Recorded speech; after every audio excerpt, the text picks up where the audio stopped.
आने में कामयाब हो रहे हैं। तो अब बात करते हैं आपकी हेल्थ की।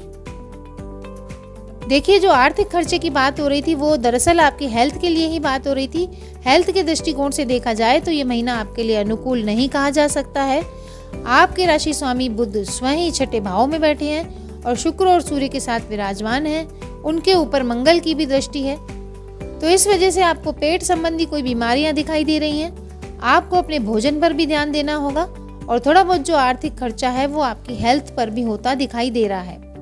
सप्तम भाव पर मंगल का भी प्रभाव है, जिसकी वजह से आपको थोड़ा सा मानसिक तनाव या कुछ गुप्त समस्याएं भी परेशान कर सकती हैं। महीने के अंतिम 4 दिन आपको ज्यादा ध्यान देने की आवश्यकता है, क्योंकि इस दौरान आपके छठे भाव में वक्री ग्रहों का अधिक प्रभाव रहेगा। लेकिन आपको घबराने की आवश्यकता नहीं है। वीडियो के अंत में मैं आपको वो उपाय बताऊंगी जिनको कर आप अपनी हेल्थ में और आर्थिक रूप से लाभ प्राप्त कर सकते हैं, जिससे ये महीना आपको खुशियां देकर जाएगा। अब बात कर लेते हैं प्रेम और वैवाहिक जीवन की। देखिए, प्रेम संबंधी मामलों की बात करें तो महीने की शुरुआत है वो थोड़ी सी कमजोर होती दिखाई दे रही है। आपका आपके प्रेमी या प्रेमिका के प्रति विश्वास कम हो सकता है, जिससे आपके रिश्ते में टूटने की स्थिति भी आ सकती है। तो किसी भी तरह के वाद विवाद की स्थिति से बचने के लिए आपको आपके जीवन साथी से संभल कर बात करनी चाहिए। तो जब पंचम भाव के स्वामी शुक्र आपके छठे भाव में स्थिति बना लेंगे, आप अपने प्रियतम के दिल में जगह बनाने के लिए थोड़े बहुत प्रयास करते हुए भी नजर आएंगे।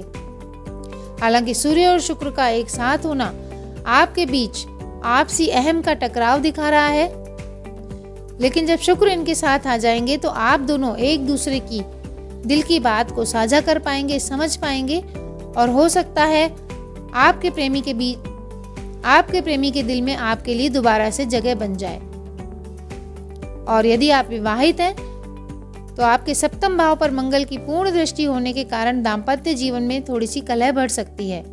आपके जीवन साथी के स्वभाव में थोड़ी सी गर्मी आएगी, जिसकी बदौलत आप दोनों के बीच तनाव बढ़ने की संभावना दिखाई दे रही है।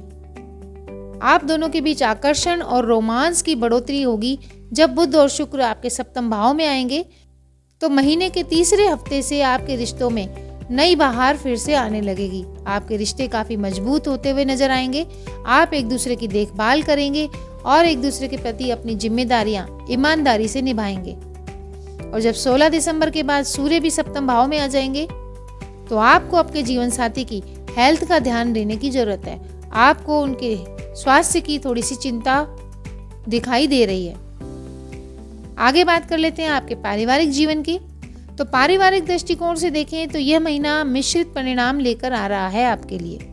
आपके दूसरे भाव पर शनि देव की पूर्ण दृष्टि होने के कारण परिवार में थोड़ा सा तनाव बढ़ सकता है और किसी बात को लेकर आपके परिवार में अशांति के भाव उत्पन्न हो सकते हैं। लेकिन जब देव गुरु बृहस्पति की अमृत दृष्टि दूसरे भाव पर होने के कारण आपकी समस्याओं का समाधान भी निकलेगा और परिवार के बुजुर्ग जनों के मार्गदर्शन के कारण समस्याएं दूर होंगी, जिसकी बदौलत घर का माहौल सकारात्मक होगा।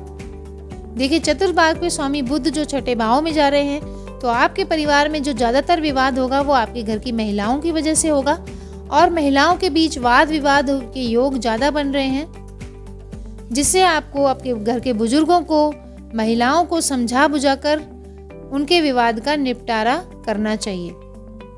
भाई बहनों के बीच भी संबंध उतार चढ़ाव से भरे रहेंगे और तीसरे भाव के स्वामी सूर्य के छठे भाव में होने के कारण ऐसी स्थिति बन सकती है कि आपकी किसी बात को लेकर आपकी भाई बहनों से कहासुनी हो जाए, तो आपको अपने भाई बहनों से संभल कर बात करनी चाहिए। तो इस प्रकार ये पूरा महीना आपके पारिवारिक जीवन में अलग अलग प्रकार के परिणाम दिखा रहा है। तो दिसंबर के महीने से मनचाहा फल प्राप्त करने के लिए आपको उपाय बताए दिए देते हैं। तो आपको उपाय करना है, श्री गणेश जी की उपासना करनी है और उन्हें दूर्वा घास अर्पित करनी है। और शनिवार के दिन आपको सरसों के तेल में